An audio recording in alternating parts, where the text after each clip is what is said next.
while he was still speaking, a mob appeared, and the man named Judas, one of the 12, was leading them. He approached Jesus to kiss him, but Jesus said, "Judas, are you betraying the Son of Man with a kiss?" Seeing what was about to happen, those around him said, "Lord, should we strike with the sword?" And one of them struck the chief priest's servant and cut off his right ear. But Jesus answered them, "Enough of this." And he touched his ear and healed him. Jesus said to those who had come to arrest him, the chief priests and captains of the temple guard and elders, "Have you come with swords and clubs, as if I am a criminal? I was with you daily in the temple, and you did not lay a hand on me.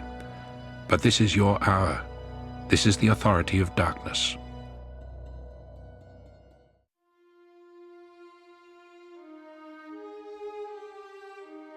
Then they seized him and led him away and took him to the chief priest's house.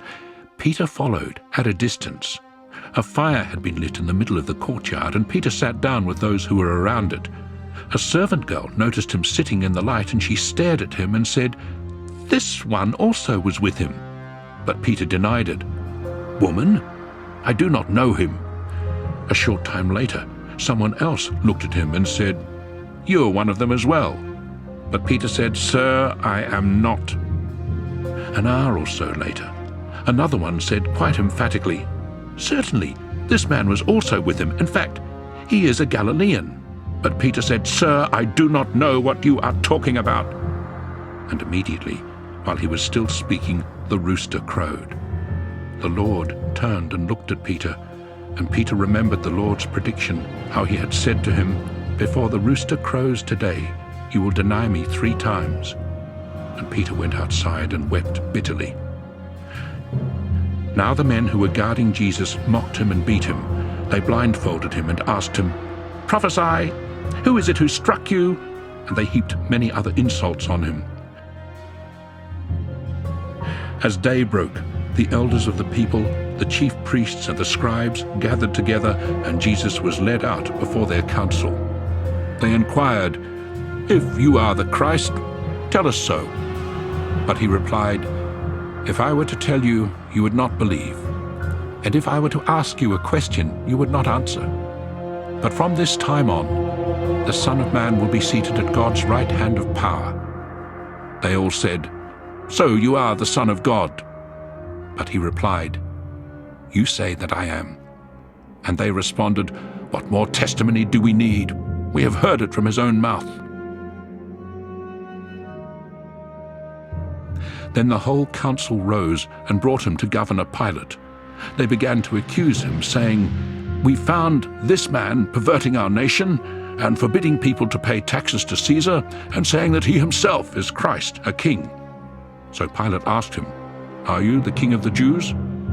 Jesus answered, "You say so." Pilate said to the chief priests and the crowds, "I can find no fault with this man." But they grew more insistent. "He is stirring up the people, teaching throughout the whole of Judea, starting in Galilee and ending up here." When Pilate heard this, he asked whether the man was from Galilee. And when he discovered that Jesus was under Herod's jurisdiction, he sent him to Herod, who was himself in Jerusalem at that time. Now when Herod saw Jesus, he was overjoyed. He had been wanting to see Jesus for some time, because he had heard about him and hoped to see him perform some miraculous sign. He questioned him at length, but Jesus said nothing in reply. The chief priests and the scribes stood there, vehemently accusing him, and Herod held Jesus in contempt.